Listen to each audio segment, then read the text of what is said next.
Good morning, everybody. Good morning and welcome to the Scrutiny Communities Committee meeting. My name is Dawn Johnson. I'm the Vice Chair of the committee and I'm standing in for Gwyl, who is not with us today. Before I proceed, can we check that everyone's able to hear okay, particularly online? Got any indications online? Fine. Yeah, we can hear. Great, thank you very much.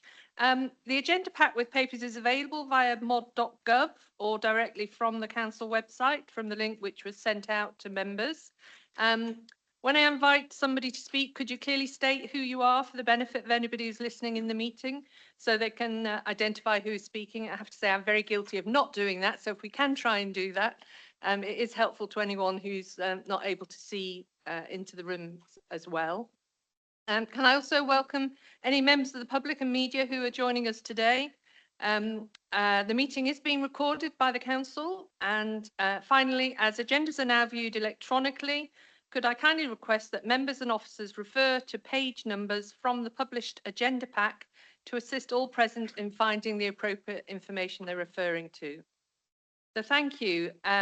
We'll start with apologies for absence. Jenny, if you could list any apologies, that'd be great. Thank you. We've had apologies from Gwyl and obviously Dawn, you're covering for that one. Councillor Edric Hobbs has apologised and sent Councillor Henry Hobhouse. Councillor Andy Kendall has sent Emily Pearlston. Councillor Susan Hart has sent apologies and Dawn Denton is attending online. Okay, thank you, Jenny. Item 2 on the agenda is minutes of the previous meeting. We need to agree those minutes of the meeting held on the 13th of June, a little while back. Yep. Okay, everyone happy to vote those minutes? Thank you. Okay, so I'll sign those off for you, Jen.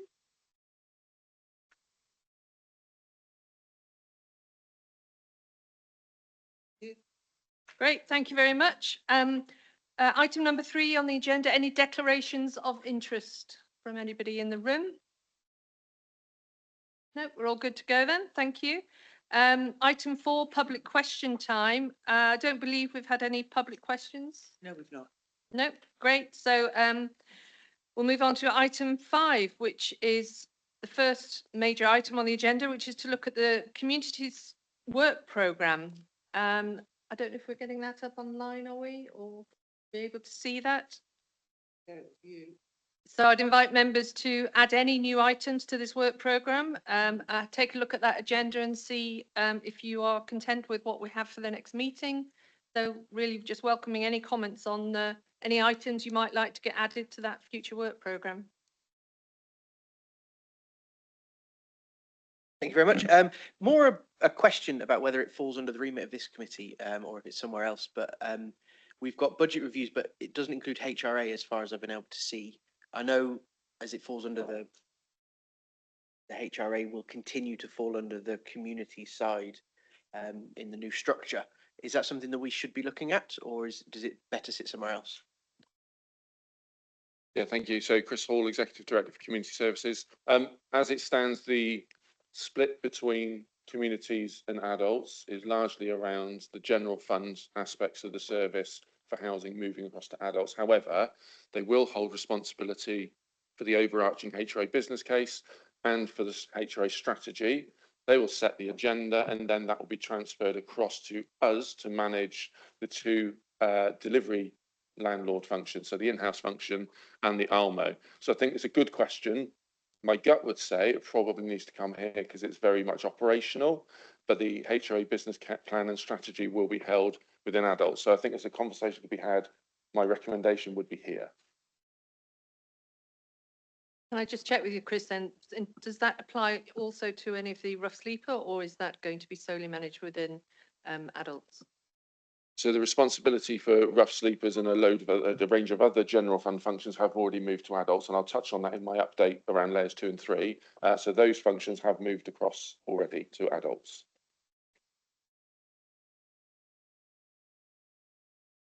Councillor Dawn Denton online, if you'd like to ask your question. Hello, yes, Somerset Councillor for Froome North.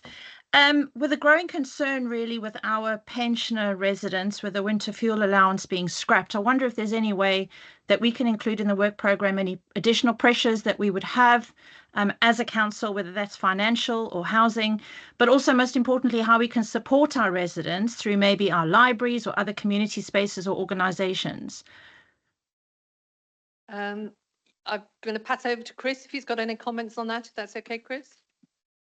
Yes, I think it's a topic you could put on a forward agenda. I think we need to make sure we're not duplicating any work that might be happening already in terms of analysing impacts for revenues and benefits, and therefore looking after the various benefits provided. So if we could pick that one up, perhaps we'll have a conversation offline with Revs and Bens just to make sure we're not duplicating anything that they're doing. Thank that you. okay, That'd be Dawn? great. Thanks. Yeah. Thank you. I mean, it's my understanding that council tax and all those associated benefits sit within a different scrutiny committee, is that right? Which scrutiny committee would that be?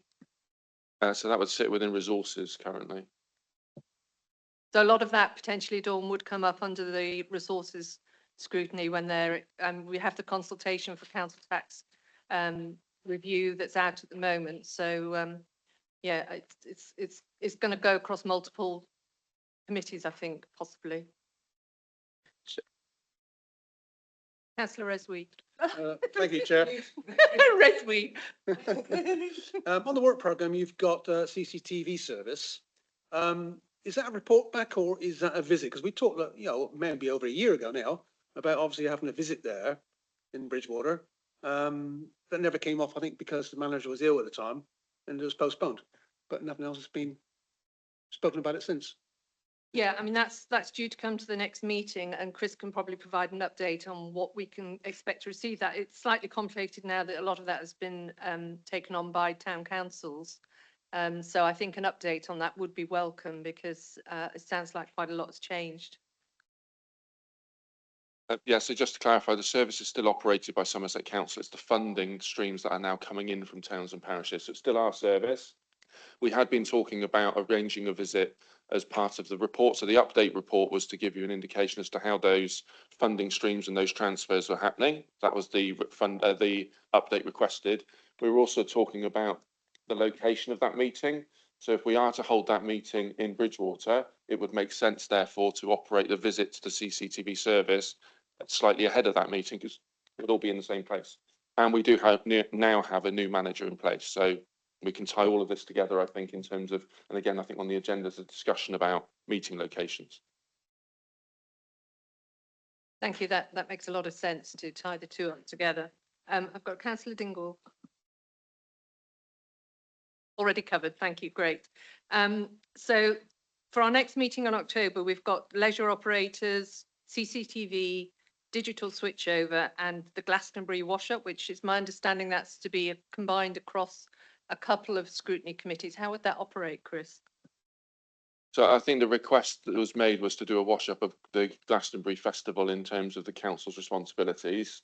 Not all of those responsibilities are covered by communities, but the intention was to come with a single report and presentation, and as required, invite those other services to support that.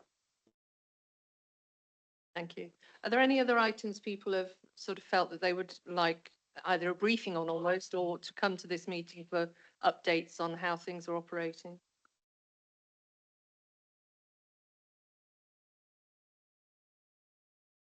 Sorry, when I was looking at the financial papers, there were some items that I felt that we hadn't really heard from within this portfolio, this scrutiny committee. One was the customer services sort of update and how that's operating, how that's being satisfactorily managed. And, you know, I certainly get comments from members of the public about the wait times.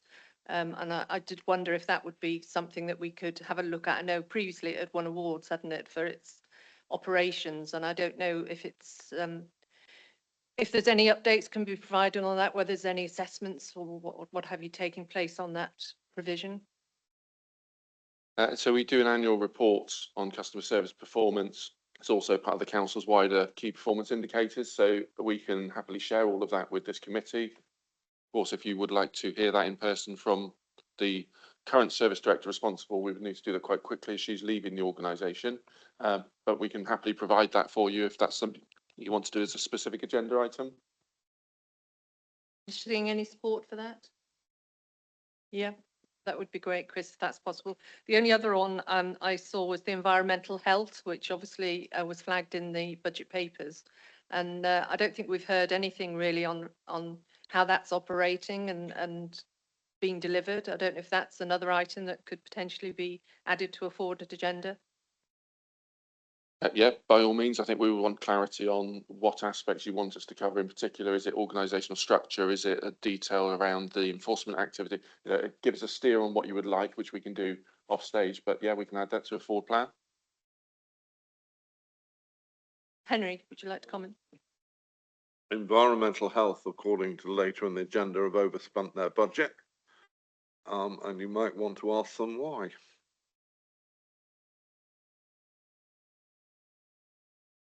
Okay, so I think we would quite like to take a look at environmental health. I mean, it does sort of explain some of the challenges in some of the papers, but I think just an update on really a bit of education really on where are the challenges within our environmental health, which aspects are putting pressures on the budgets. Great, thank you. So we've got a couple more items there to add on to future meetings. Obviously, if anyone has any thoughts, please at any time between meetings bring those forward, and we can look at whether they could be something that we could include into our sessions. Our next item on the agenda is a verbal update regarding our future meetings. Now I'm going to look to Jenny to explain what that item is regarding. Thank you, Chair. This was just an opportunity to bring to the attention of the committee. We've moved to this morning slot here in the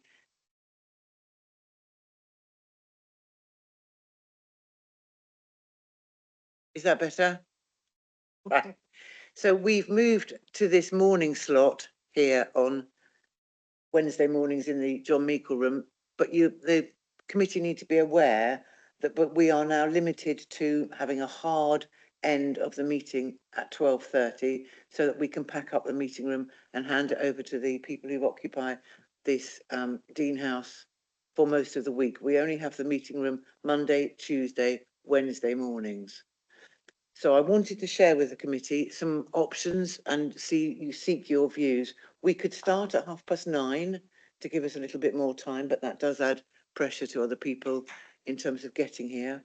We could look to moving the meeting to a different day and a different location, but I know there is some resistance to moving to places like Bridgewater. There would be no alternative venue in Taunton. So it was just opening up to whether the committee had any views about whether they are happy with this Wednesday morning slot with a hard end, or whether they would like to some other considerations. Councillor Price, thank you. There we go. I think we should stick as we are and be disciplined in how we run. You know, it's up to us not to talk too long. If we find that that doesn't work, well, then we can look at pulling it forward or different venue, different day, whatever. But I think we have to give it a go because it focuses the mind. You generally tend to talk to fill the space available. So with a firm end date, we can all be disciplined, I'm sure. And I'm sure Dawn and Will between them will soon shovel us along if we're taking too long. But that's what I would go for. I quite agree with Hazel. I think we need to be a bit more disciplined. We haven't had many meetings that really run past 12:30. A few have gone to 1 o'clock, but I can't remember one going after one. So I think it's certainly possible. We'll stick as we are. Thank you. I'm also inclined to agree. Looking at the forward plan, it feels like we could probably do these meetings in 2.5 hours. Though I think that's something we need to just keep on top of. So this isn't a conversation that should start and end today. I think we need to make sure we keep on top of it, and particularly in that forward plan section of the agenda, have that in mind as we're looking at the next meetings. Is that too much for 2.5 hours? So I tend to agree. I think we can judge each meeting as it's going. I think the concern is when we look at a forward plan and we see an agenda that looks quite busy, what would be the appetite for maybe starting the meeting at 9:30 if the agenda is looking quite full?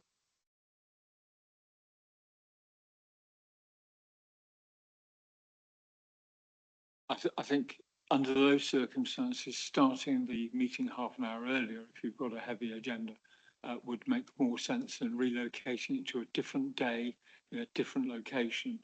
I've got a very busy day today, however, it's not always like that, but having to be in, let's say, Bridgewater and then back in Taunton with a very short break in between would make life harder, rather than starting half an hour earlier would make it somewhat easier. So were we to have a heavy agenda, I would personally, I'd vote for a 9:30 start. I'm getting lots of nods around the room that that would be acceptable to people in the room. Sorry, Chair. For me, anybody come from the Yeovil direction has an issue, obviously, with schools and getting across Taunton in school rush hour at pre-9. So I try to time my sort of hitting Taunton, 10 past, quarter past 9. So it's perfect. If that's a 9:30 start, it would be more awkward, I think, really, because I'm probably going to get stuck in traffic. But I'd rather go to another location. We have to, or we could have maybe reports from officers, the concise reports and in-depth reports, emailed maybe in advance, and then pre-say that report really on the day, which would cut the time usage down maybe, and keep us within that parameter of time. Can I check with Jenny and Chris, looking at next month's agenda, do you feel that could be covered within the 2.5 hours, or do you think you would want an extra half hour for that meeting? 2.5. Yeah, so from an officer's perspective, we can keep our reports and our verbal updates concise. Clearly, it's in the members' gift as to how many questions they want to raise, and understandably, we don't want to curtail the debate. So from an officer perspective, yes. I think on that basis, we'll stick with 10 o'clock for our next meeting and try and bear everything that everyone said in mind in terms of getting as many papers shared as possible. Fed, did you want to comment? I was just going to comment. I think the next one wasn't the thought to move it to Bridgewater House anyway, because the CCTV service is on that paper, but just so it wouldn't be in here anyway. But I know that the tech isn't as good in Bridgewater House in relation to being able to stream and everything. If we book Bridgewater House, are there any constraints there at all, or not? Is that timings all available? I'm not sure whether Bridgewater House is available. I'm not entirely sure it's necessarily needing to have the meeting on the same day as a visit to the CCTV centre. I think that could be arranged outside of the meeting timing. So Okay. I'm happy to leave it here and then separately do the meeting. I'll speak to Sarah. I know she's online now, but I'll speak to Sarah about availability within CCTV and whether that's best a visit before the meeting or after the meeting, and we'll come back to you if that's okay.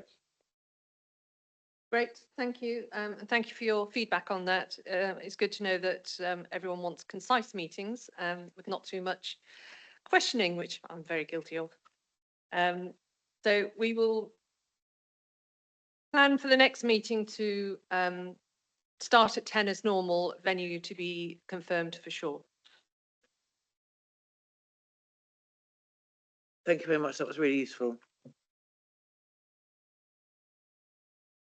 So we now move on to item number 7, which is an update on the level 2, level 3 restructure at the council. And I'm going to look to Chris Hall to inform us on this.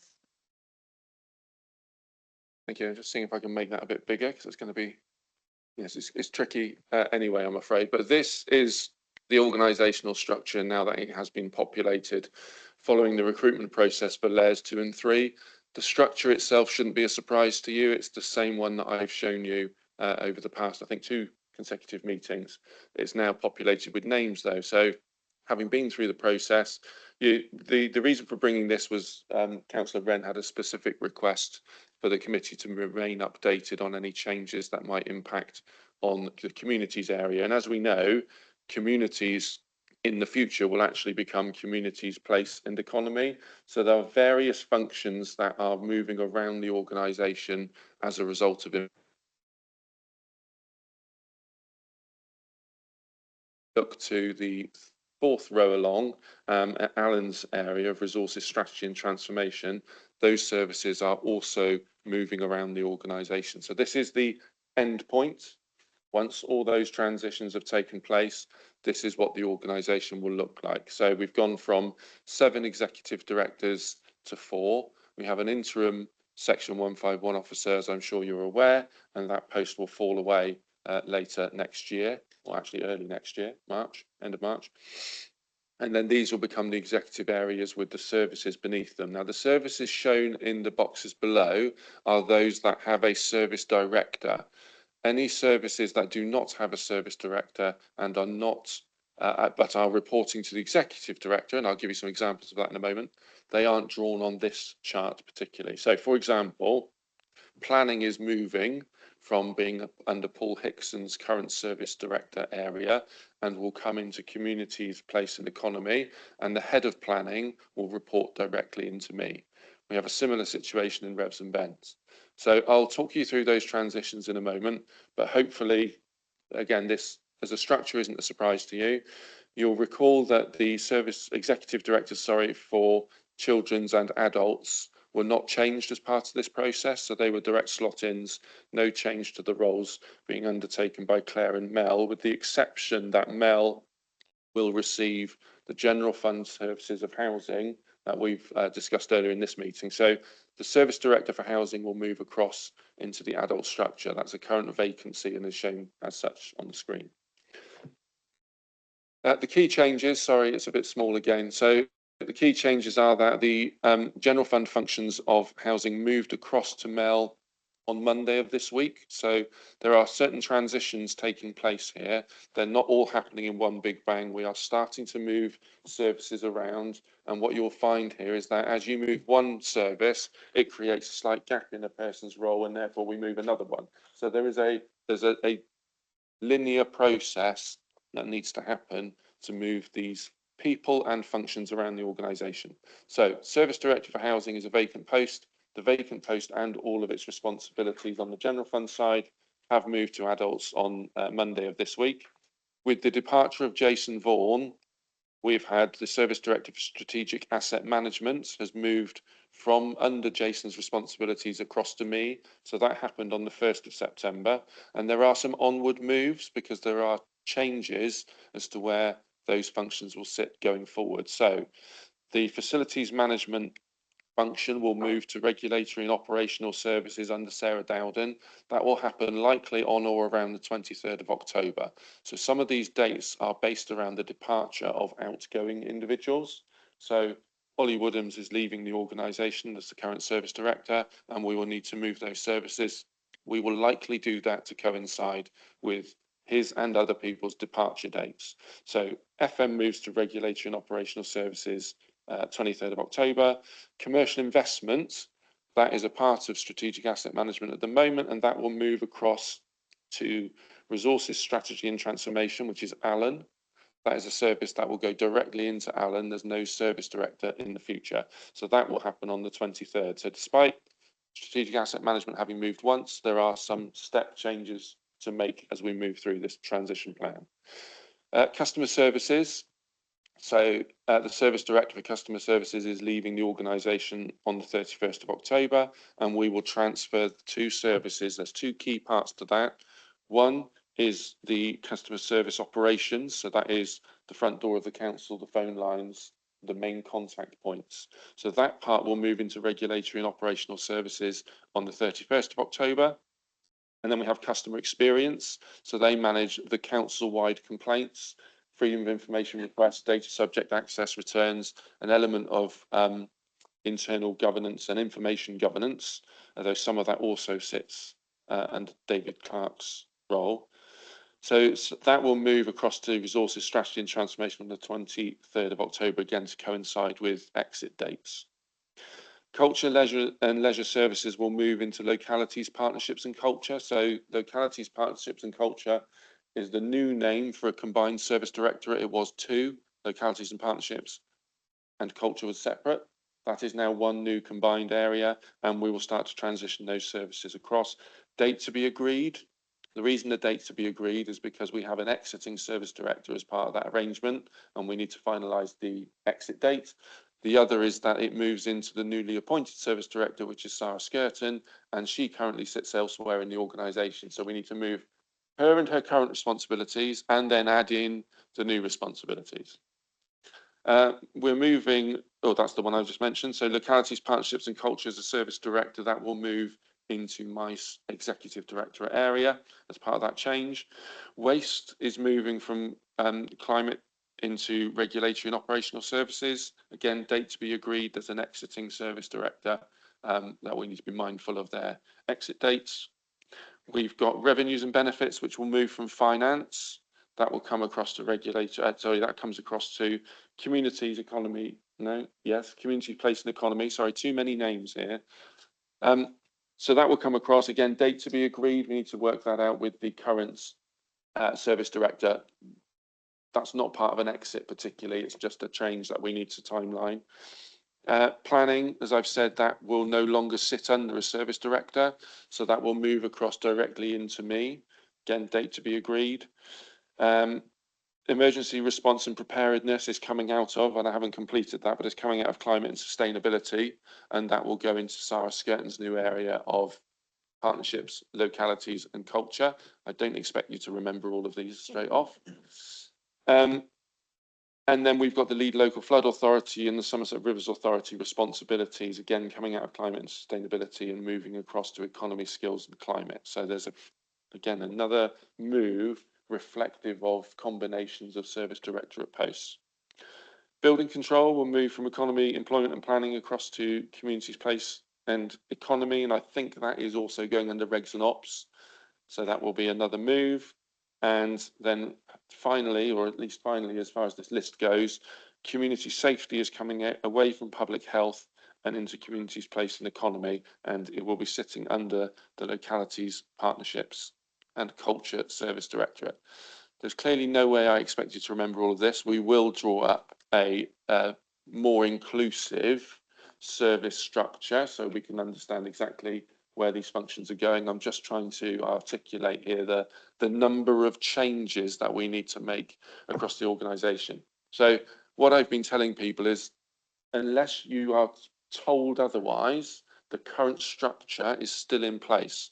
And for most instances, the people are still here until their exit dates. So Jason has gone, and therefore we've removed strategic asset management. But in all other instances, it's part of a transition plan. So go where you used to go, and if you get stuck, come to me, and we will find out exactly where we are in that transition. Thank you, Chris. What a lot of change. What is helpful about that list you provided there is it shows you what's come from and gone where, which you don't always get when you get a table which shows the new pattern.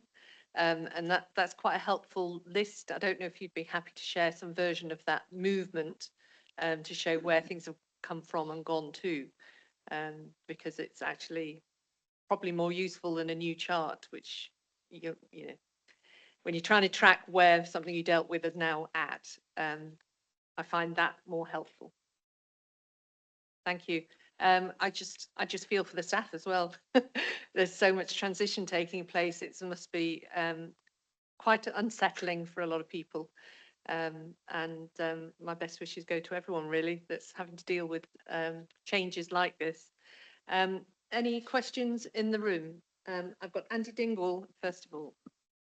Thank you, Chair. Two questions. The first is, we've got an end date for the interim post for the 151 officer. Is recruitment beginning for the permanent position, or where will that permanent responsibility fall eventually? The second question is kind of following on from Dawn's point there. We have over the last few months spent a lot of time empathising with those who are about to move out of the council. This list makes it very clear that those who are remaining are taking on an awful lot more. So what kind of level of support is going to be made available for particularly leadership roles? Leading a team of 4 people and leading a team of 8 people is a very different beast. Is there any support for those people taking on much more responsibility?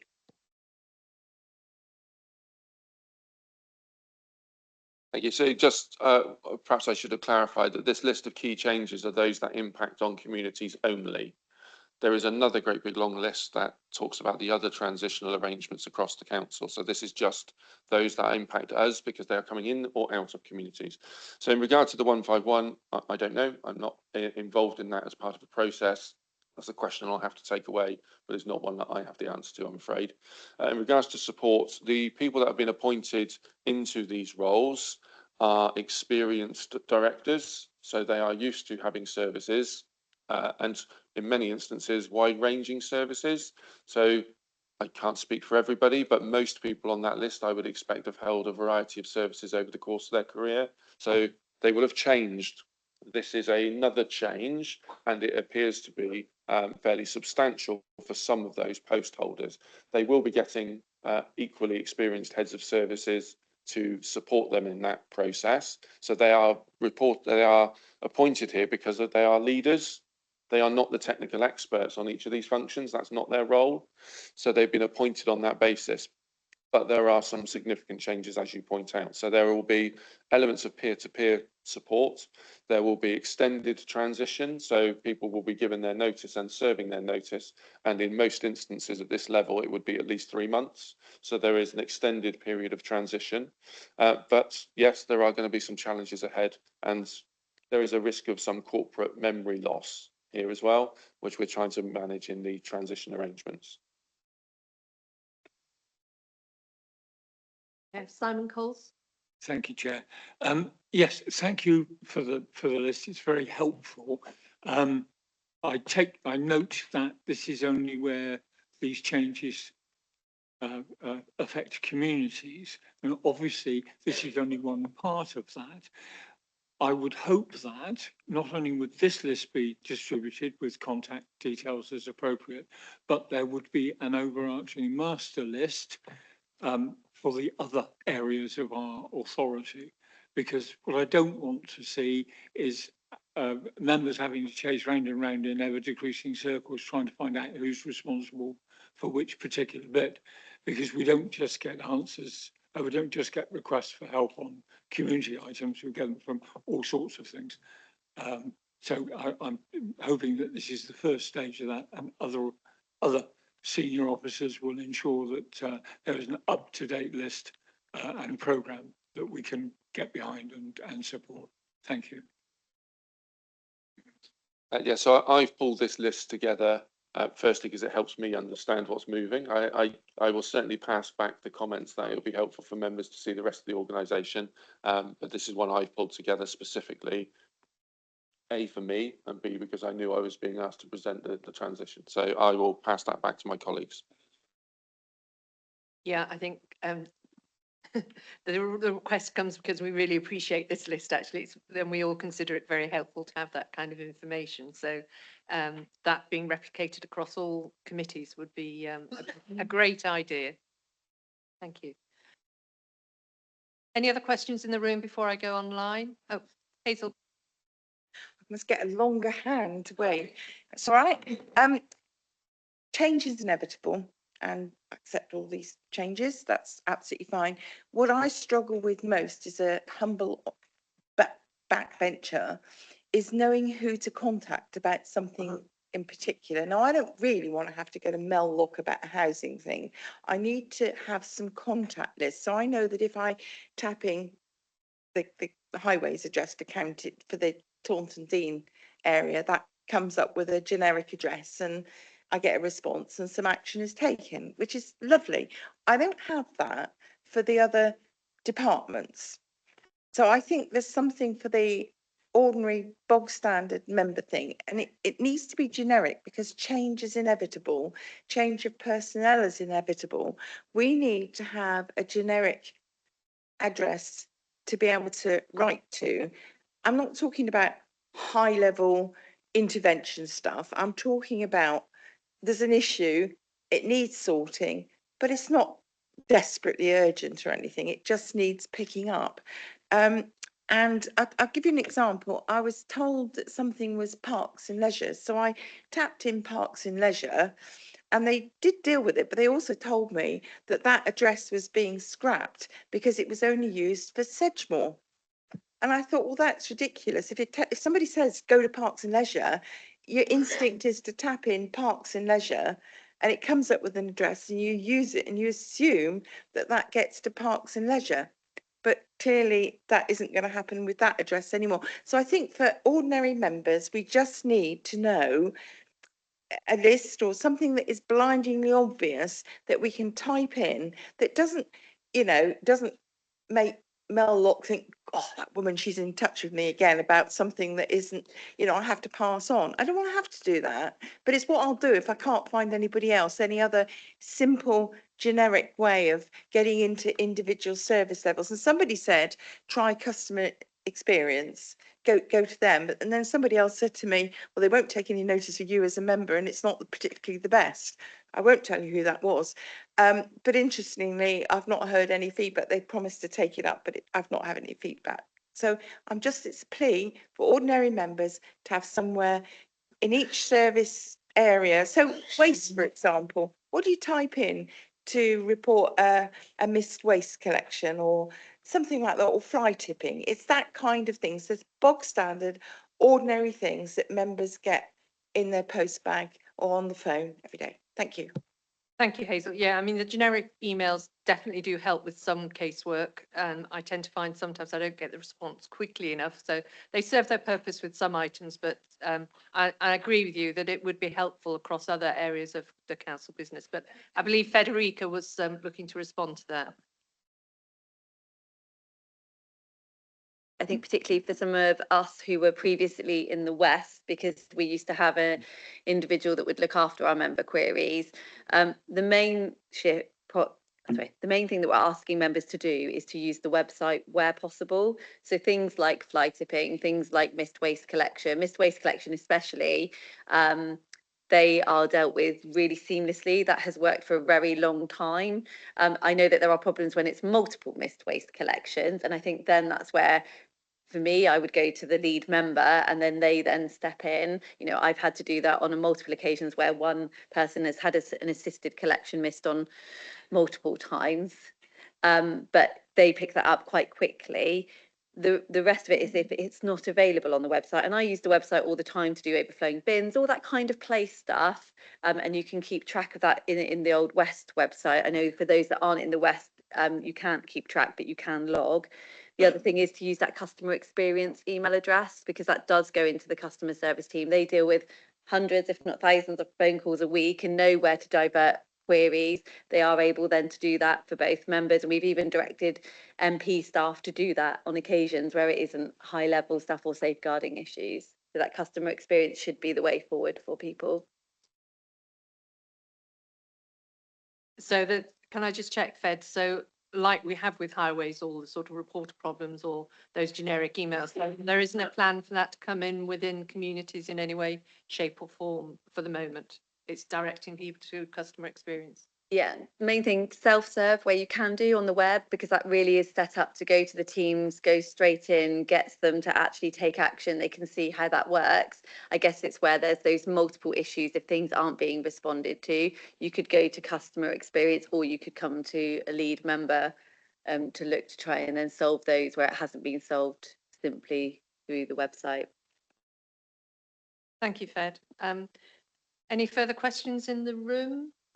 Or else I'll go on to online. And we have Lee Redman. You have a question, Lee? Good morning, Chair. Thank you for the opportunity to speak. If it does help some members, I've posted into the chat a couple of links to the reported pages for the council. I was coming in more about the wonderful telephone directory that we need to have, or the email directory. It's part of the member development panel, and part of the customer experience stuff that we've been doing there is obviously developing the councillor resources page. There is already an opportunity there for members to be able to go to the councillor resources page, and in there is a directory. But I was going to add something that is always valid. There is the fact that it's only as good as the last time it's updated. And that's one of the issues that I find personally. You think you now have, like as Councillor Hazel Price-Sankey said earlier, that you think you send an email to a link or a person you had previously, and they may have moved on or gone. So the directory is there on the councillor resources page, but my plea would be that as things are changing, it's updated as often as possible, because as Mr. Hall has already indicated, his I was going to say a chess game, but it's even more dramatic. 3D chess, multi-level chess that just his own service is responsible for, is doing a lot of change. So the more accurate contact sheet that we can have as councillors, the better. Thank you, Chair. Thank you, Lee. The only other comment I wanted to just check with you on this item, Chris, was are there any more areas coming into this scrutiny community meeting that we haven't previously been scrutinising? That's a very interesting question, because of course, as it stands, the scrutiny committees for climate and place still exist. So climate and place and communities on an officer level have effectively been joined together, with a range of other services being added. But those two scrutinies are still independently operating. So there will need to be a member conversation about the future structure of those meetings. You could leave them alone and still have climate and place matters going to climate and place scrutiny, and community matters coming here. But as it stands, well, that is as it stands. There does need to be a conversation about whether that's the best use of member and officer time, but that is a decision that is a governance one rather than one for me. Okay, so that's a conversation that won't happen as the changes happen. I will pick it up with Democratic Services separately, because it's not something that I have the authority to make, because that is a governance arrangement for the council. It's your oversight of our services, and I don't have the ability to make that change. Understood. Thank you. I think my last time I raised was scrutiny going to be changing. It was talked about next year. And maybe, I don't know, Fed, if you have any more insight on that as a executive member. No. So we'll wait and see on that one. But for the moment, we operate as we always have. Thank you. Thank you very much for that, Chris. That's really, really helpful. And as I said, those key changes really, really help in sort of getting a feel for what is shifting where. Thank you. I just wanted to just make a closing comment really around this. So yes, lots of change here. This is primarily around layers 2 and 3, as we've discussed. The rest of the organisation has yet to go through a substantial change and reduction. So we've been talking about this for a while. The intention is to make those structures available from week commencing the 30th of September. So there is more change coming. That will need to be a large consultation process with the rest of the organisation. So picking up the point of how complicated this was a handful of roles and services. There is about to be another large scale change. So as and when that information is available, of course, it will be shared with members. But as it stands today, the deadline for releasing those structures continues to be the 30th of September. Thank you. Andy Dingwall, you had a question? Thank you, Chair. Yes, quick maths in my head just then. A 3-month consultation on a 30th of September restructure would issue redundancy notices around Christmas. Is that right? So just to be clear, once the consultation process starts, it will be a 45-day consultation process. However, looking practically at the point at which this is launched and consultation begins, 45 days later, that will close, and we'll have to take account of the consultation responses. So the exact timeline has yet to be plotted out, but Christmas could well be getting in the way of some of this process, and that could be very difficult for some members of staff. But I can't say that that's an absolute clash at this stage. It would be too early to say. Okay, thank you.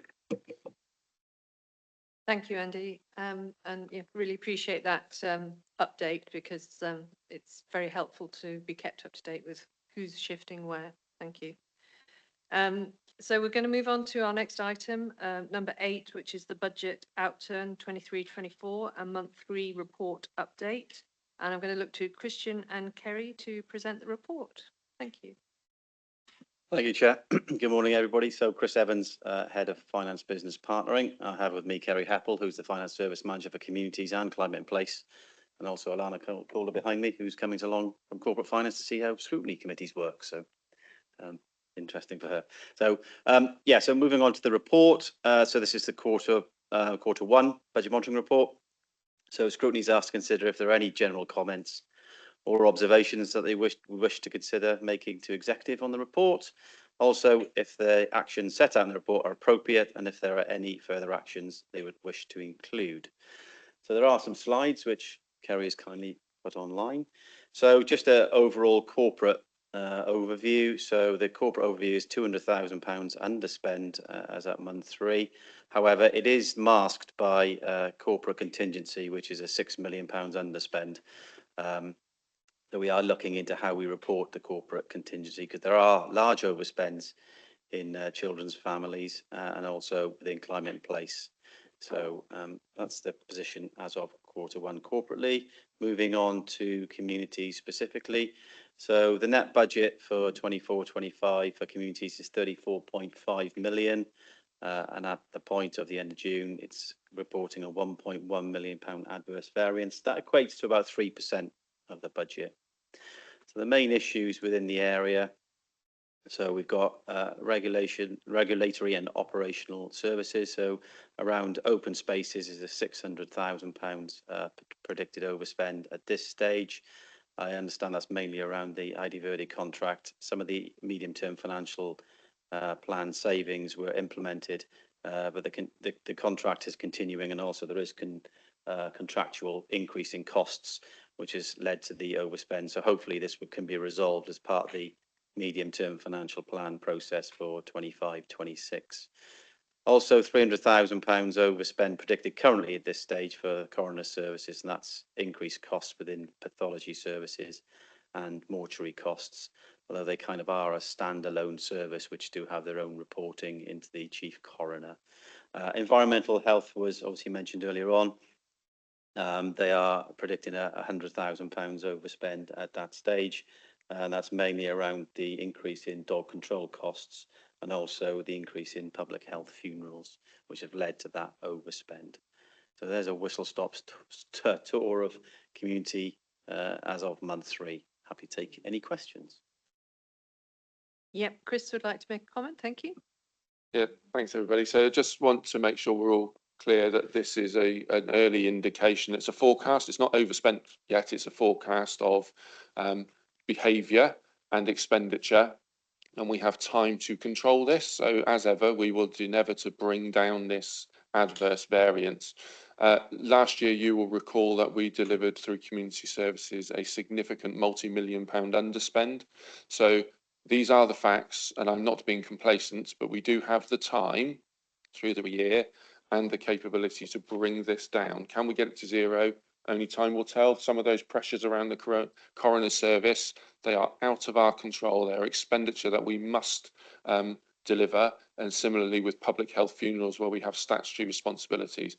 But we also have other areas of discretionary spend in here where we will continue to challenge, and we will do our best to bring this down. So for me, I don't like seeing a red number. Am I concerned? Concerned enough to say we need to control it, but I don't believe that this is to be a significant matter for Somerset Council, because we have the time and capability to control this across the rest of the year. So that would be my opening remark. Thank you. Thank you, Chris. Happy to take questions in the room. First of all, I've got some questions on my own, but Andy, if you'd like to start us off. Thank you, Chair. I'm doing really well. I'm not asking lots of questions today, I can tell. Thank you for that, Chris and Christian. Appreciate that.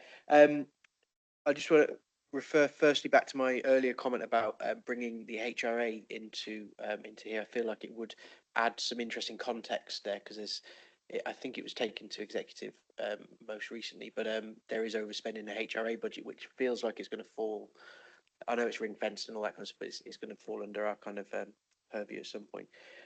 Couple of comments. Customer services in here comes through as green. I think it'll be really interesting context to see how, as we're maintaining spend, is one half of the equation. How are we meeting KPIs? And how our service levels holding up with that. Are we reducing service levels in order to maintain the budget green? I think that'd be interesting to see. The second question is, we are completely confident, based on last year's performance, a 1.1 million adverse at this stage. There's plenty of time to recover. Are we likely to see requests from the wider council to reduce further based on overspends in other departments? If so, how much is that likely to be? Sorry, Chris. Yeah. Okay, thank you. So in terms of the spend versus service question, I think that differs between them. So in customer services, we are saying that we are on target to spend. Primarily, their costs are around digital systems, licenses, and then staff. So those are broadly within our gift. We haven't suddenly closed down a customer service point without members knowing in order to keep the budget down. So that service is running as you would expect it to be running and is running within its budgetary constraints. There are elements of Lifeline which are discretionary services from a member of public's perspective. They buy those services in, and therefore we are at the will of the public to continue to pay for those. So there are some discretionary and demand-led services in that area, but as it stands at the moment, there is no issue around service standard being impacted by the need to meet the budget. I would not say that is the truth across all of these areas.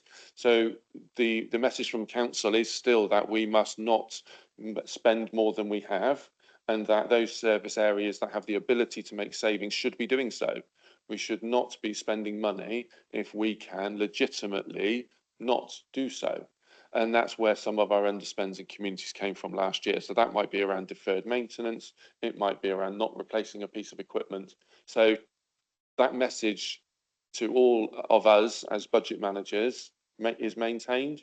We will continue to cut our services and our standards where that mates with a discretionary element of service and doesn't require a separate member key decision. So if we can make decisions, we will do so. In terms of the need to reduce, well, I think I've covered that a little bit. We haven't been set a target. The council as a whole is saying, do not spend more than you need to right now. We used the contingency last year in order to create this balanced and arguable underspend, but actually we don't want to be living in a contingency. So even last year's figures used money that were held back in any other realm for urgent matters. We have savings targets built into next year's MTFS. So we know that there are a number of key lines of inquiry across the organisation, from workforce, which we've touched on the restructuring, all the way through to fees and charges. So there are a range of key lines of inquiries that we as communities and beyond into the whole council will need to meet those savings targets in order for members to be able to set a balanced budget in February of next year. So the challenge is real. You could look at last year's outturn as a whole and say the council's in a much better position. It is in a better position than we predicted it might have otherwise been.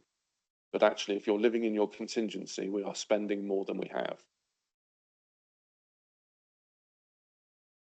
Thank you, Chris. Any other questions? Emily.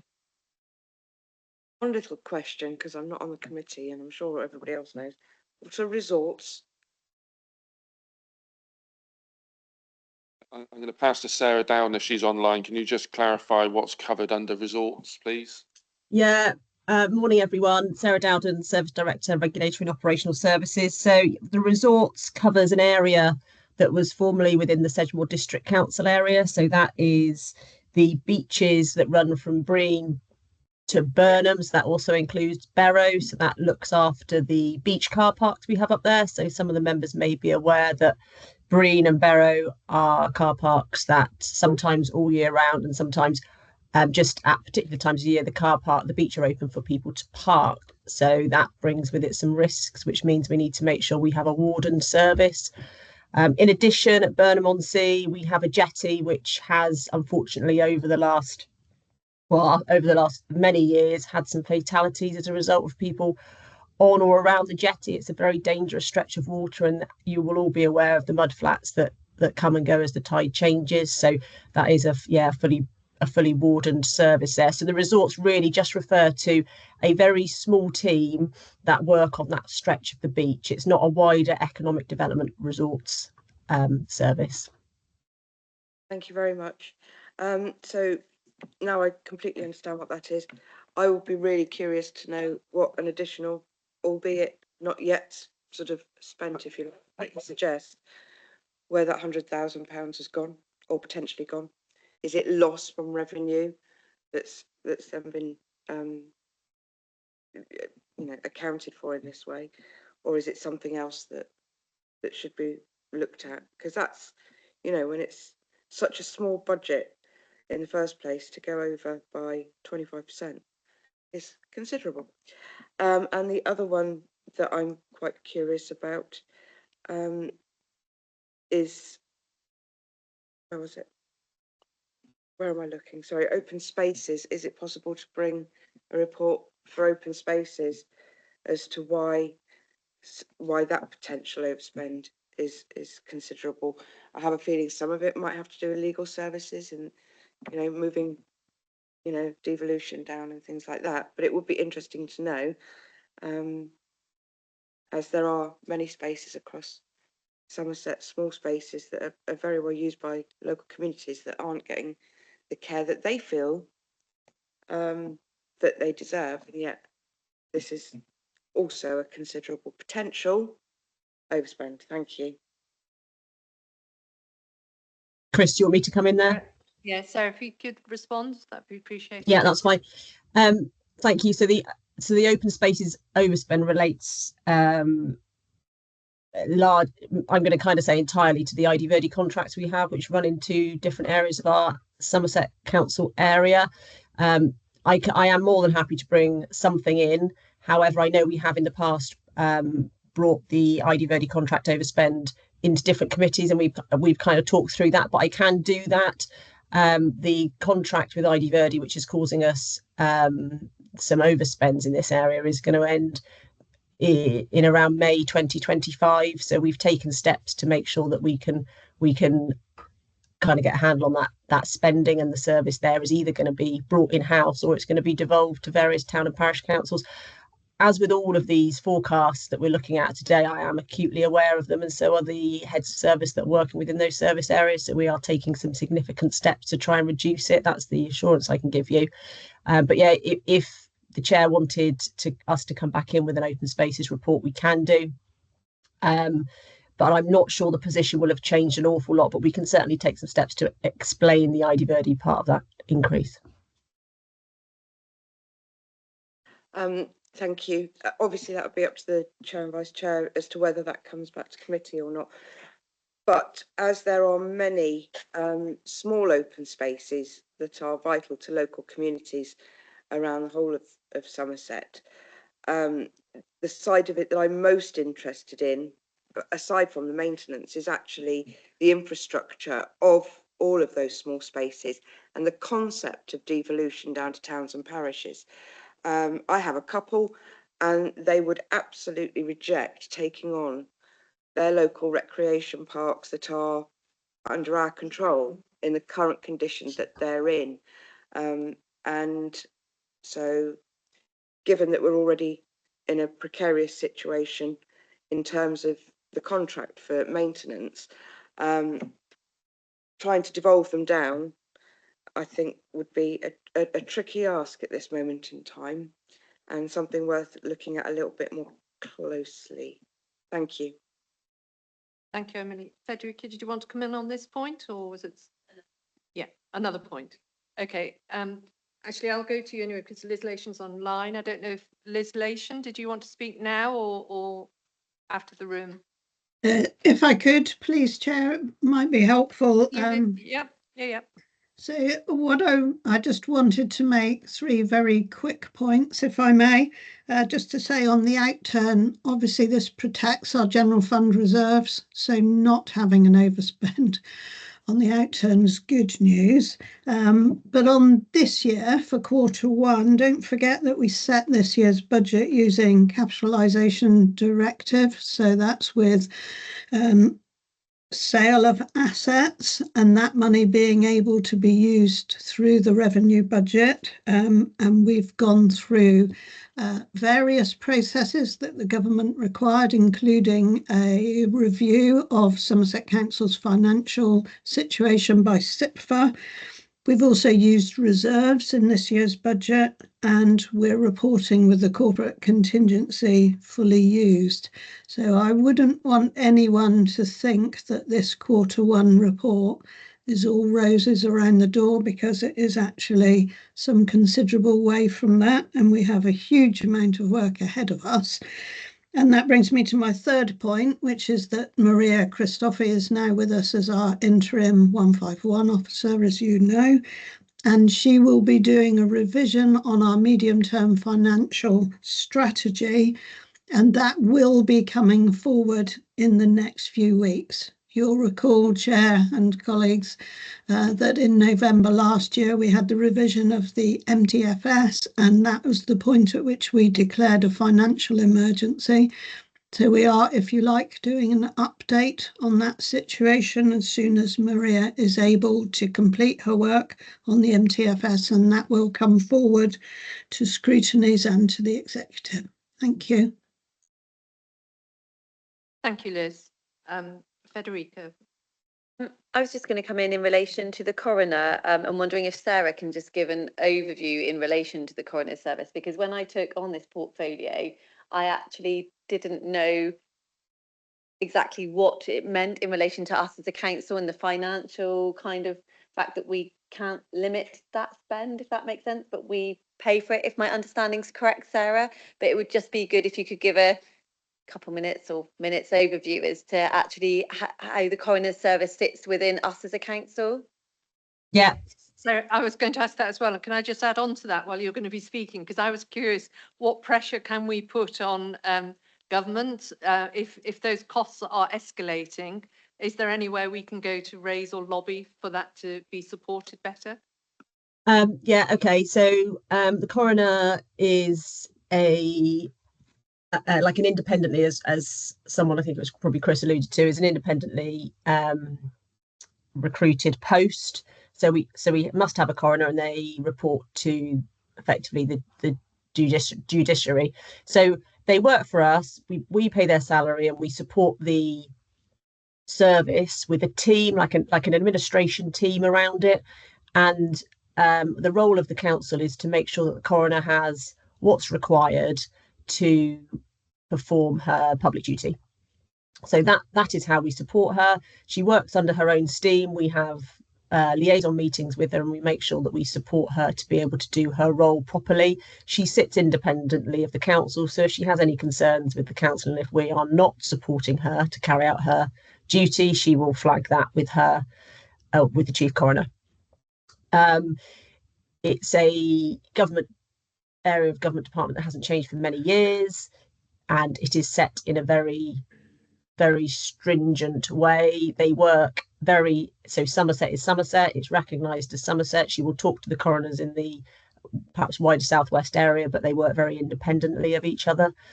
The reason for the increase there on the pathology fees is that, like so many other contracts or agreements that we've had in place with other services external to Somerset Council, the fees and charges haven't been reviewed for some years.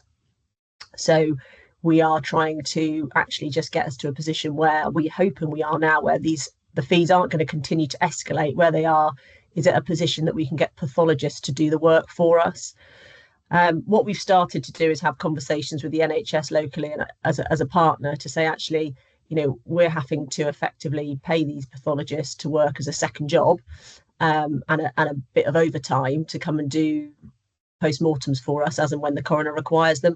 The piece of work that me and my service can do is to say, actually, let's have a conversation about that, and can we part fund a role in the NHS? Can we do something that allows us to have better access to pathologists, so that actually the work's being done as and when it's needed? Because the role that the coroner has, and where she has over the last 18 months made a big difference, is that winter pressure.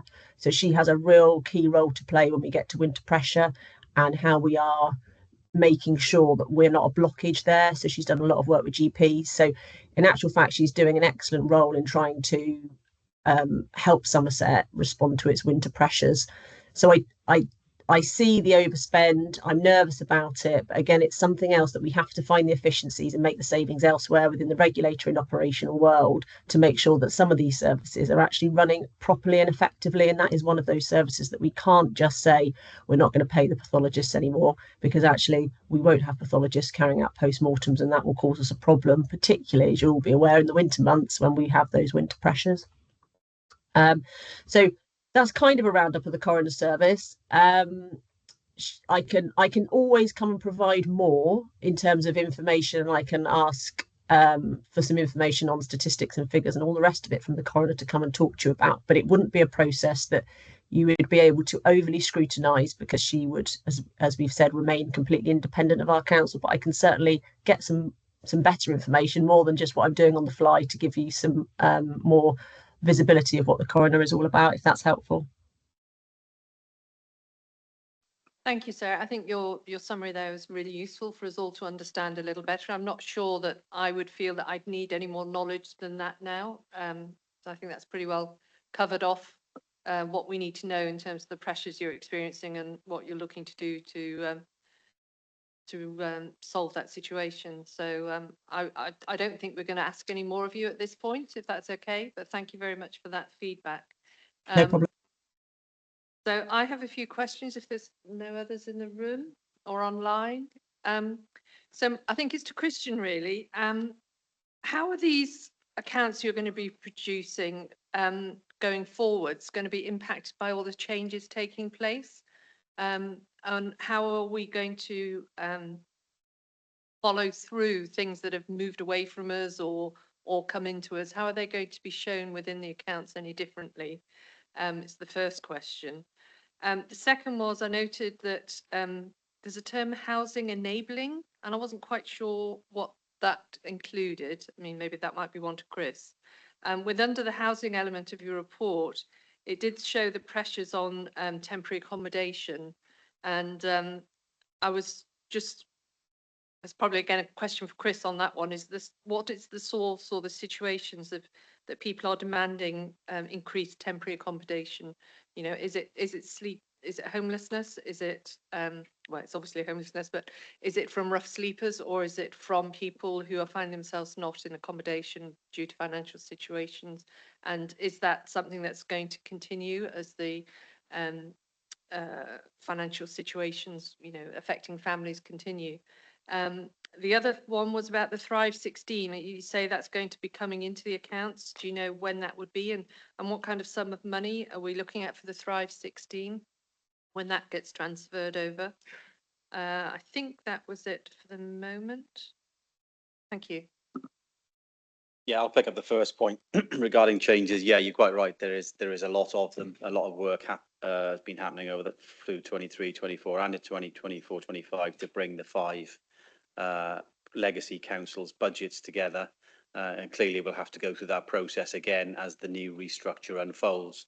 At the moment, from a finance perspective, we are concentrating on the blueprint work, supporting managers with all of the reorganisation and restructure of the council. Also, we've got the medium-term financial plan, which is on the horizon, which should be starting very shortly, as well as month 5 budget monitoring. So yeah, it's a fun-packed time for finance. So yeah, and this is obviously one of the elements that we do need to build into our work plan, as it were, because there is a lot of changes. Again, we'll have to move all the budgets around, and then obviously give the new managers their budgets for their areas. But it does take a little bit of time with all the other priorities that we've actually got. So it'll be a phased process, but we'll try and get it done as soon as we can. So yeah, there is a lot of movements to be done. It does take quite a long time, because some of the areas, for example, are splitting, like housing. Some areas are staying, and then some areas are going to adults and so on. So there's a lot of transition, and we're trying to, the finance team are trying to support all of this in an existing structure, but then support transition-wise for managers, because managers don't want to be dealing with 3 or 4 different accountants, for example. They want to be dealing with one. So we're having to, as with many other support teams, trying to come up with a solution that we can support managers in the best way possible. But it will take a little bit of time for it all to be where it needs to be. Can I just check, going forwards, what is listed on our financial outturn will shift in terms of the items listed under it? Yeah, it will shift as communities and climate and place come together. We will, and all the services kind of split, as it were. We will need to take into account, so the accounts will look different. Yeah, you're quite right. In terms of the questions around housing enabling, so that's a team of people. They have now moved across to the adults world. So there's a general fund function where they effectively utilised Section 106 and SIL contributions from developers, and they oversee that distribution into registered providers who are therefore providing affordable accommodation. So they manage all of those contributions between effectively the planning world and the external housing developers, supported by registered providers in the middle. The other questions you had were around temporary accommodation. So we are seeing an upwards pressure around temporary accommodation. Financially, we have a reserve. So government gave us, and I've forgotten the exact amount, but it was over £1 million in a reserve from government to help support increased demand around homelessness. We could probably run some figures in terms of where we're seeing the pressures. So some of those may well be rough sleepers willingly being converted into homelessness, because there are many rough sleepers who do not want to be accommodated by us. So it could be that area. It could be people who are leaving private rented accommodation through a dwindling source and supply, and it could equally be people who are facing financial hardship. So we could probably do a bit of modelling, but I don't have that to hand. In terms of do we see the demand going up, I think whenever there is a continued pressure on the housing stock, and I mean this in its broadest sense, we will see growing pressures in homelessness. So we don't know what government are intending to do. There's a bill being read today in Parliament around the Rent Reform Act, so we don't know what its content will look like yet, but that may well have a knock-on impact into the private rented marketplace. It may equally provide additional support and protection to tenants. So it could go one way or the other. So until we know the exact detail, we won't know what the private rented sector will look like. But there are a range of factors here. What we are seeing currently is a steady growth in our temporary accommodation needs. At the moment, we're able to accommodate it financially, but there is a risk that it continues its upward trajectory. Oh, sorry, you asked about Thrive 16 Plus as well, I beg your pardon. So that was a contract arrangement that's coming across from children's services into housing. There was a pressure put forward by the housing service. I think the cost increase was, or the cost change was 1.6 million for housing, 1.2 of which should come across from children's. That was the internal agreement at the time of moving that responsibility. That internal transfer has not yet happened, but the variation or the difference of the 400k was put forward to members as a pressure last year and approved, and that money's in the budget. So we're awaiting the transfer of those funds. So that will help the budget a little. That is already assumed in the figures you are seeing. So we are, because that was an agreement that was struck previously, I understand both children's and housing are reporting that has already happened, hence that it's a forecast rather than an actual position. Sorry, I thought I'd read somewhere that it was not in there. Trying to refer back to that. Trying to find the page. Sorry, I can't. I'm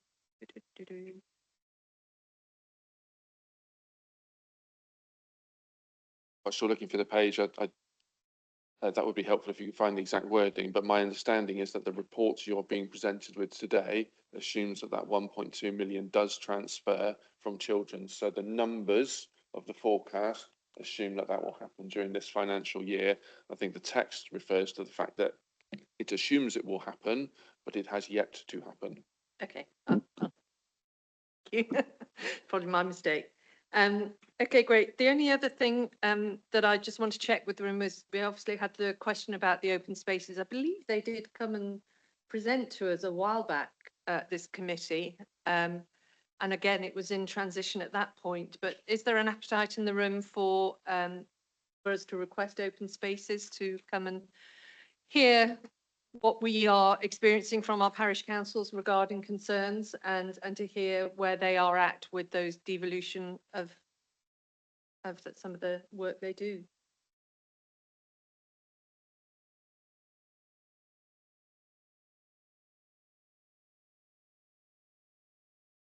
I'm quite happy, Chair. Yeah, I'd look forward to that. Yep. Okay, if we could add that to the work programme for the future, that would be appreciated. I understand that it was the Ida Verde contract. I think you're saying it's finishing in May, so presumably there's some preparatory work that must be happening now towards that situation. So it'd be good to have an update on that. Thank you very much to Christian and Kerry, name right, Kerry, and for your feedback too there, Chris. I think that item has been sufficiently dealt with. Thank you very much indeed for your contributions. We're now going to move on to item 9, the wheelchair accessible taxis, which is an item I asked for and which I'm quite passionate about. As someone who can no longer drive due to eyesight loss, I am very reliant on taxis and buses. And I have a little insight into the impact not being able to get wheelchair accessible taxis would have on people's lives. And it's you know, people trying to live their best lives in these challenging circumstances where they are wheelchair bound. I really think we as a council should be supporting them and ensuring we have the best availability for them to be able to get out and about. So I'm going to invite John Rendell, who's done a very thorough report, which is very much appreciated on statutory requirements and council requirements. And I'm going to invite John just to present that report to us. Thank you, John. Thank you, Chair. Yes, good morning, everyone. I'm John and I'm manager of your licensing function and team.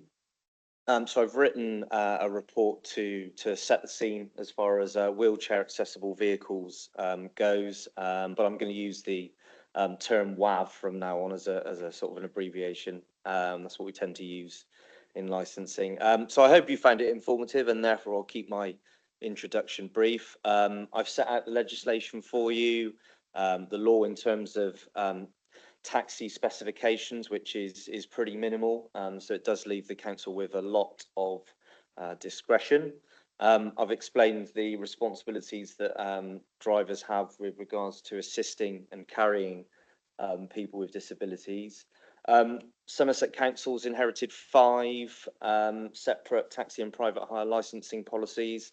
So we currently operate with 5 licensing zones, very much still a sort of a district approach at the moment. And there isn't a uniform approach to WAVs that we've inherited.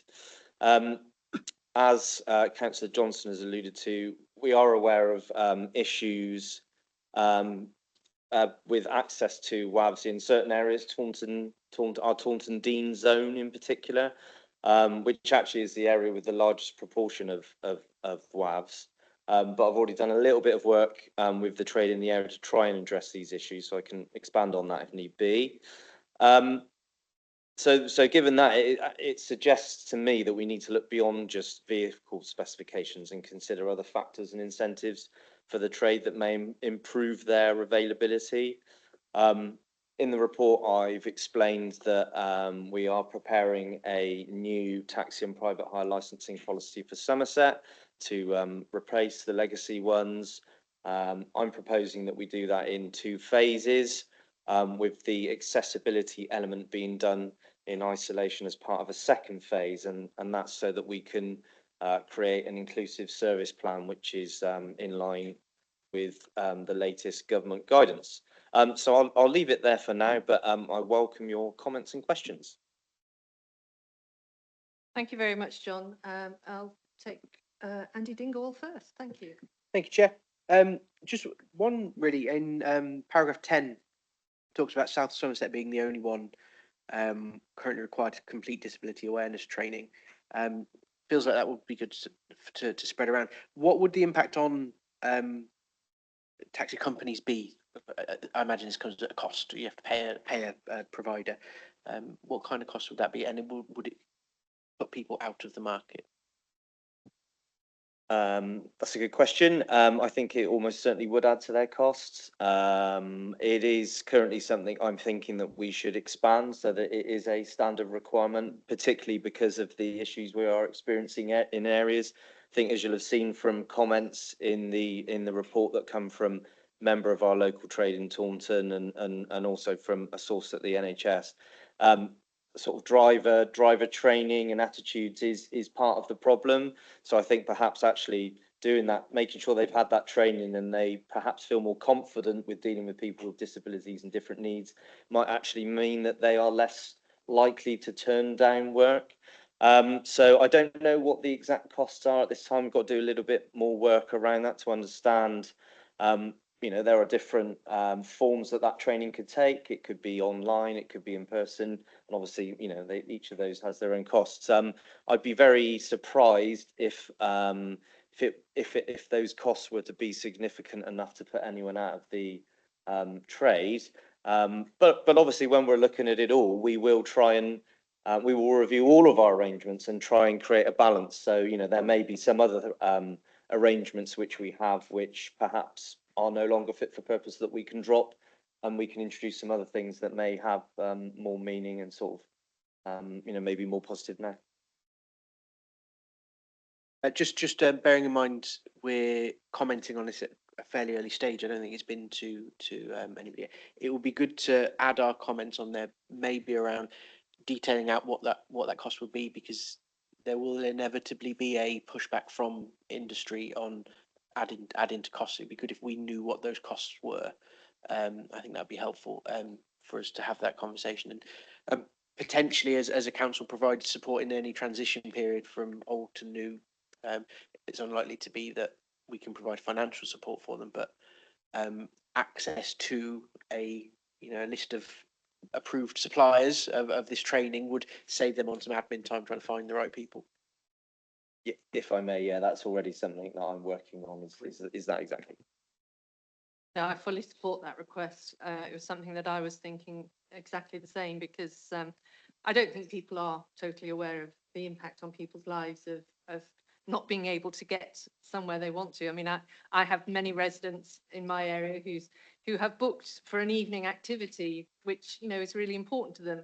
And then suddenly they'll get a call to say that, sorry, we can't provide a wheelchair accessible taxi, and they're stuck at home. And that's no quality of life. And when you look at the figures and see 20% of the population are actually disabled, you know, that's a huge impact on a lot of people's lives. So I really want us to see that we can do something better. And I really appreciate your work, John, in trying to entice some more taxi drivers to consider taking wheelchair accessible vehicle, to use their vehicles for wheelchair users. There is a physicality aspect to it. Obviously, you've got to be particularly strong. You can't, not every taxi driver is going to be strong enough to support somebody in these sort of situations. But I would really like us to see if we can explore some other options. I know Wivy Care and the Taunton Blackdown partnership, they have wheelchair accessible vehicles as part of their charitable functions because people in their communities cannot get hold of them well enough. So that's the provision that those amazing organisations provide for their communities. Now, whether we could evolve something like that within LCNs or something, I'd really like to explore, and maybe we can have some conversations with anyone else that's interested in how we can make this a better situation. It doesn't sound, from reading your report, there's a lot of statutory responsibilities that we can call on. So it's more what we as a council can do to support our communities. Thank you, John.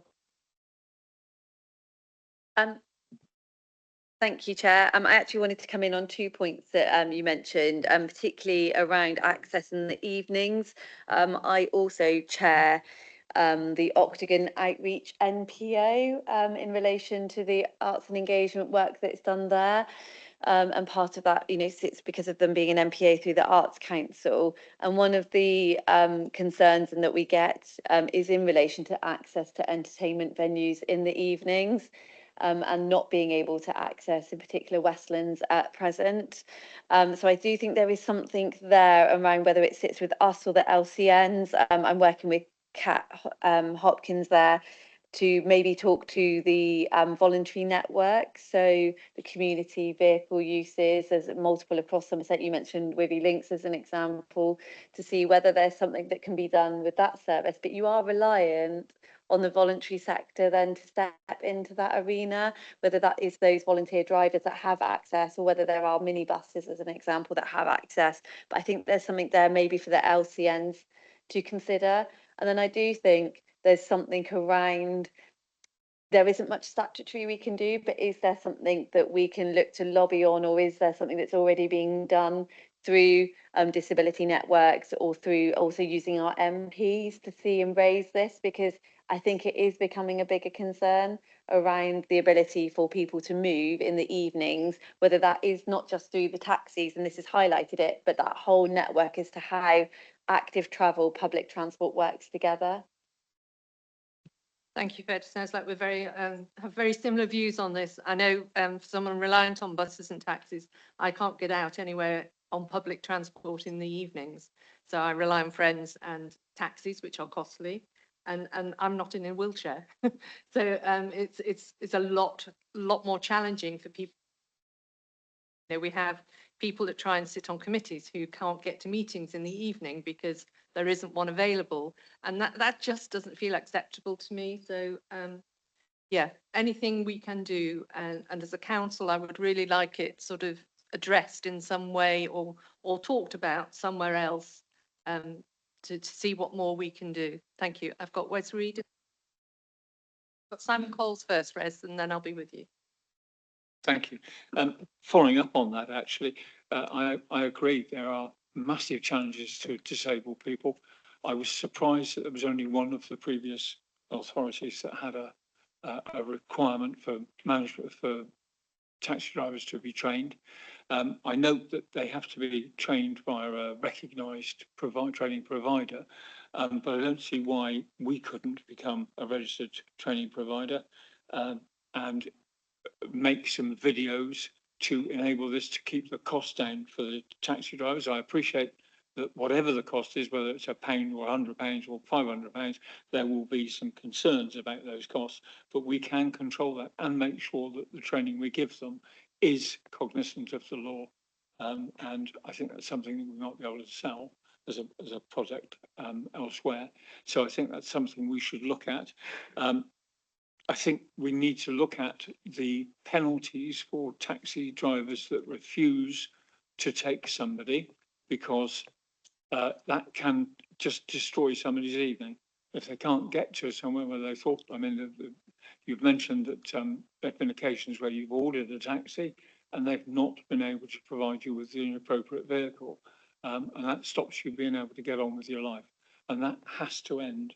We have to try and find a way of making sure that when wherever possible, I know it's not always possible 100% of the time, but wherever possible, there is a backup, there is a replacement on order. There are taxi companies that will provide the service, because failure to do so is letting people down, and we must not do that. So I think we need to look at the penalties for non-compliance. I accept not every taxi driver is physically able to pick up a wheelchair and, you know, complete with an occupant and get it into the vehicle. So we have to be sensible about it. We do need to have some rules, and we do need to be able to enforce them. And as I say, I think the idea that we have one that is county-wide is an absolute must. I believe there's an opportunity for us to do training in-house to keep the costs down and have something we can provide other authorities as well. Thank you, Chair. Thank you, Simon. Just on that point, John, can you just remind us how penalties work? Is it reliant on people? I mean, presumably it's reliant on people reporting they've had a problem with a driver. And one thing I came across with people that I've been speaking to is they're loath to raise complaints because they then get targeted with not being able to get vehicles in the future. So it's a really difficult, tricky situation. You don't want to sort of scupper your chances of getting a taxi because you've complained. Yeah, I fully understand that, and I think it's the same with complaints of any type. You know, people are reluctant to raise them at times, particularly if they feel the chances of that investigation being successful are maybe a bit slim, because it might be one person's word against another, but we always encourage people to report things, and they're always investigated. Depending on what the I suppose the complaint is about. I mean, refusing a fare without reasonable excuse is an offence in law. There are offences under the Equalities Act for not providing the right assistance and carrying someone if you've got a accessible vehicle. So there are offences there, which ultimately a person can be prosecuted for, you know, and there are penalties for that. Although with our corporate enforcement policy, we don't tend to sort of prosecute people, you know, perhaps for a first-time offence. It depends on the, I suppose, the impact, you know, the level of harm and the nature of the offence and things like that. So that's just a general comment on offences. What we do tend to do with complaints regarding taxi drivers is, obviously, we've got other penalties that we can look at, which are perhaps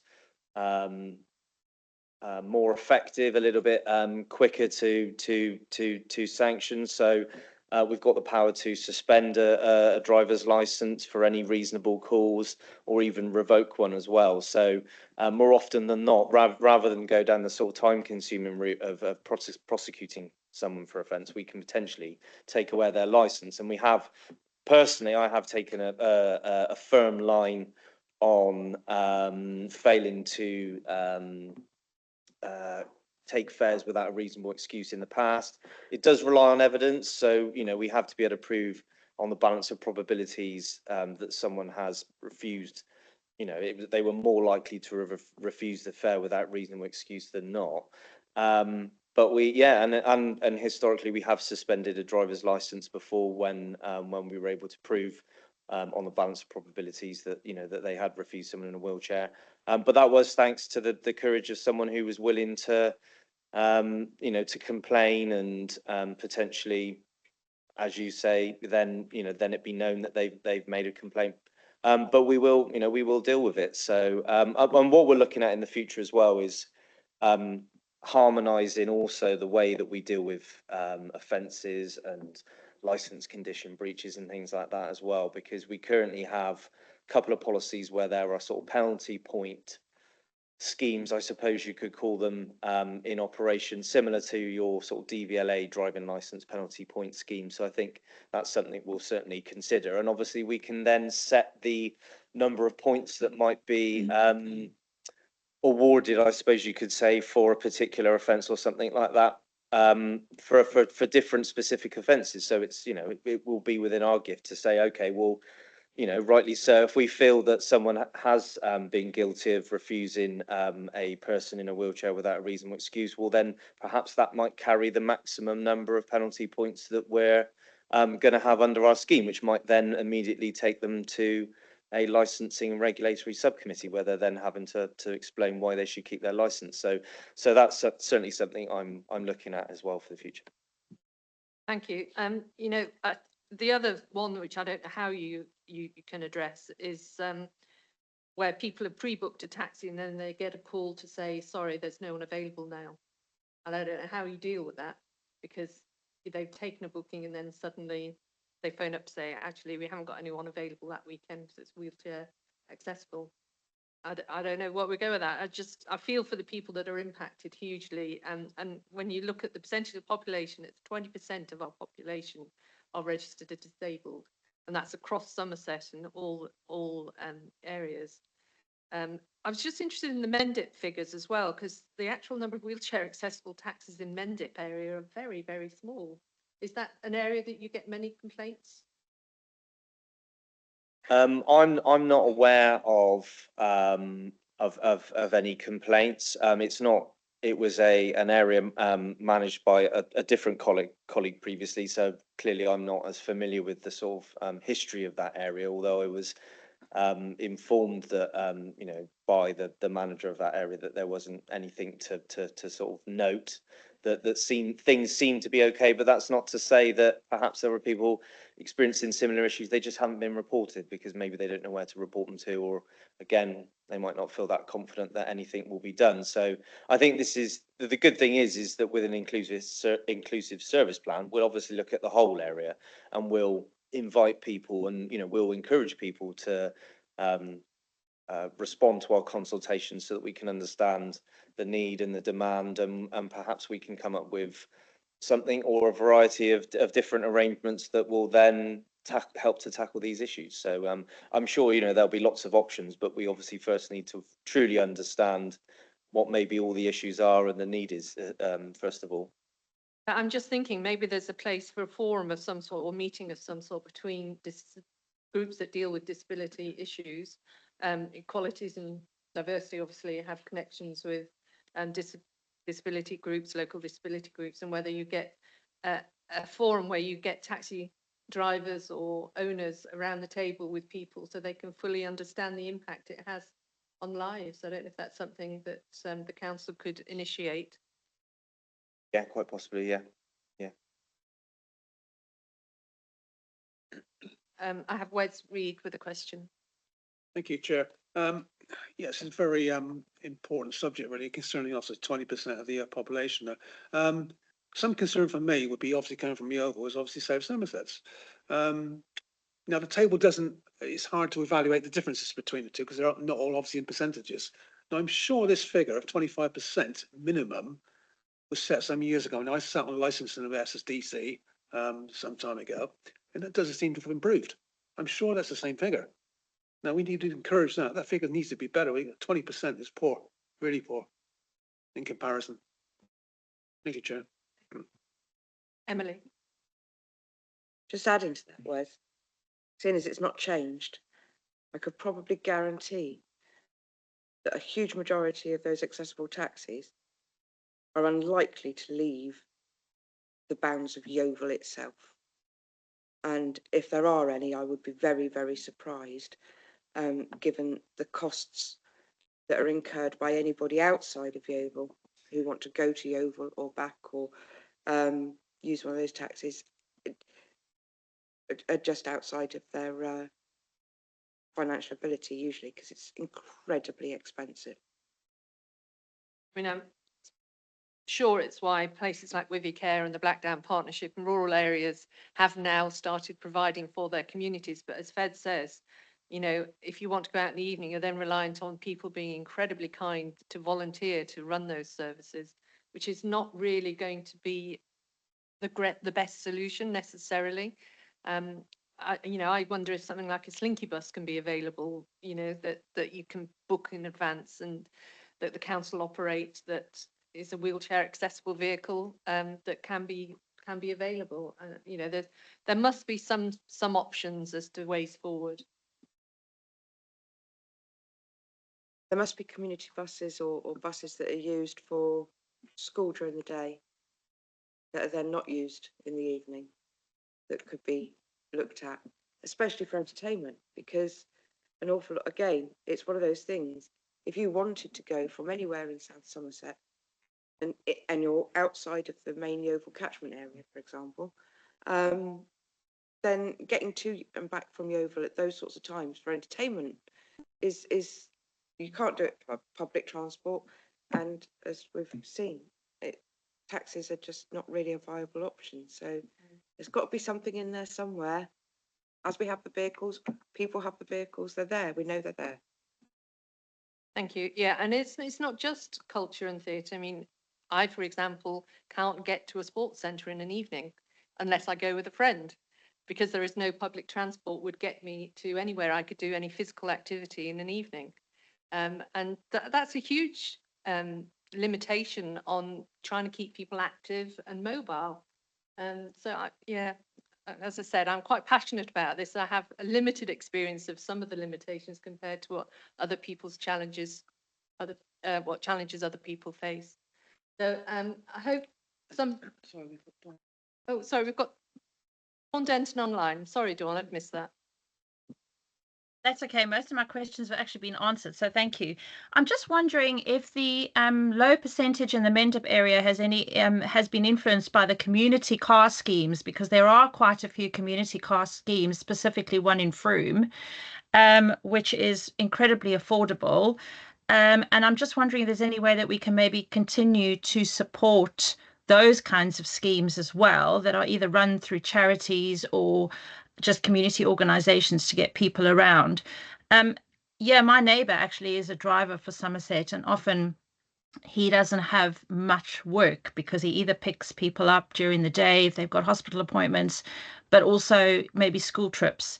So maybe there's something to be looked at in that area. I'm not sure. But yeah, I definitely think the community car schemes are quite positive and used quite widely, specifically in the Frome area. Thank you, Dawn. Can you just elaborate? Is the community's car scheme run by volunteers then, or is it? Yeah, so yeah, it was originally part of the Active and in Touch, which was a community group that was set up to visit and support elderly, but that folded sadly. But the community car scheme was attached to that, and they one of the volunteers or the people who run it will go and visit you to see what your needs are, and then it's really reasonable. It's I mean, to go, I suppose, from Frome to the RUH would be £5 or something. It's just the community, well, the volunteers offer their cars, and then they just get really fuel payment for that. And people just get picked up and taken around, but they are assessed before they can participate in the scheme. Presumably they wouldn't be wheelchair accessible vehicles in the most. There may be a couple if people did have, some kind of minibus, but yeah, I suppose there wouldn't be much wheelchair access. But if there were vehicles, I would suppose that they would come from possibly taxi drivers or other. But I know that, I mean, we've had neighbours in our area that have mobility issues and have been using the community car scheme. Really interesting. Thank you for sharing that, Dawn. And I know within our LCN we've sort of had a talk from With Your Care and the Blackdown Partnership about trying to develop within communities those kind of volunteer groups that do support the elderly particularly, but it could be broadened, as you say, to encompass wheelchair accessible needs. So I think there is something for the LCNs definitely to look and source funding perhaps for some sort of options to support their areas. But as chair of the Taunton LCN, it is something I'll be coming back to, because there is a need to support people in these situations. I also think maybe that's why the Mendip numbers might be lower, because they have been using community schemes. I don't know. I'm just making an assumption, because I can't imagine it's because the need is less. I'm just, yeah. Yeah, and it could well be why Taunton, that doesn't have a community scheme, struggles more than some of the other areas. As John has mentioned, it seems to be an issue that gets reported to him around the Taunton area. So I'm going to go to John now, but thank you for that contribution, Dawn. Yeah, thank you, Chair. Yeah, it was just a comment in relation to Councillor Denton's remarks there about the Mendip zone. And I suppose to share an observation, the Mendip zone is the only zone that hasn't had a wheelchair accessibility requirement. And I think it's important to remember that for a taxi proprietor to purchase a vehicle which has been modified or adapted to carry wheelchairs, that comes at considerable more cost than it would be to buy one which hasn't been adapted or modified. So it could be as simple as that actually, if the proprietor has a choice about what they purchase, and that and they don't have to spend all that extra money, then why would they, if they're not being forced to do that? And that may explain the lower numbers. It may just come down to economics and people being given the choice. It's a relief that there are, despite the lack of a requirement, it's a relief that there are some proprietors who have wheelchair accessible vehicles. And the fact that they have done that voluntarily, and that that they're willing and able to meet the people within the community that have those needs, perhaps that's why maybe there are less issues being reported back. So despite the fact in other areas there is a larger proportion, if it's being forced on the trade and then they're not having to, or they can easily turn down the work, you know, perhaps that's why there's a bit of a difference. So I just wanted to share that view. Yeah, I mean, I've heard it cited that the extra time it takes as well is money that they're losing out. And yeah, and from a business perspective, you can totally understand that situation. And it does seem that the drivers who take on this work have a more community-minded spirit, because they want to help people. And it's a difficult balance within the world of taxis to demand that of them, as you say. But we need to try and support the communities better that have these issues. So it's about finding the appropriate way for this to work better. And it, as you say, it may not be demanding more of taxi companies. But yeah, I'm not quite sure where we take this from now. It would be great to sort of not let it end here. And I don't know if you've got any suggestions, John, of any of the things that have been mentioned that you would be happy to take forward. Thank you, Chair. Yeah, I think they've, really useful comments, and it's been good to discuss it. It won't be the end because, as I say, there will be an accessibility section in the policy. There has to be. We currently have got different. We haven't got a uniform approach, and we need to have something that's uniform. So yeah, I suppose that's one you can leave with me. It's not, the work will carry on. And there will be those consultations with the public and with the trade. So, and I can always perhaps report back at a later date about how we've been getting on with some of that when that work starts. Yeah, and that was thank you, Simon. That's what I was going to say. If you could explore with the taxi companies whether they would have an appetite to meet with some of the disability groups or people that are wheelchair bound I mean, with all things, the more understanding you have and why the training would be important, you are going to be more sympathetic or empathic when you've spoken to people who are being impacted and heard their stories. So if we can't achieve anything more with regulatory powers, because that would perhaps not set up the right dynamic, maybe raising understanding could be the route. Emily, thank you. Thank you. Understanding where the South Somerset taxi drivers actually get their training would be an optimum start, because surely they must be able to produce some sort of certification in order to have their licenses granted, as that's a requirement. So, and then, expanding from there, I think the positive messaging, and that, being able to advertise that you are accessibility and disability trained and compliant in some way, there's got to be a bit of a bonus to any business, really. Thanks.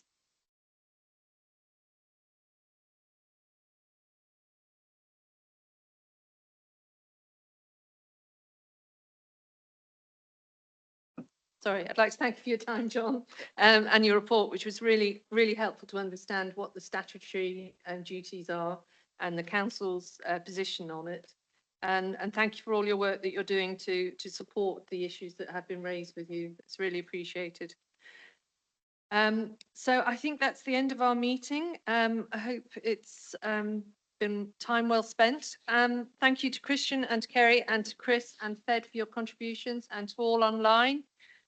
We will now end the meeting for today. Thank you very much indeed for your time. Thank you. Bye-bye.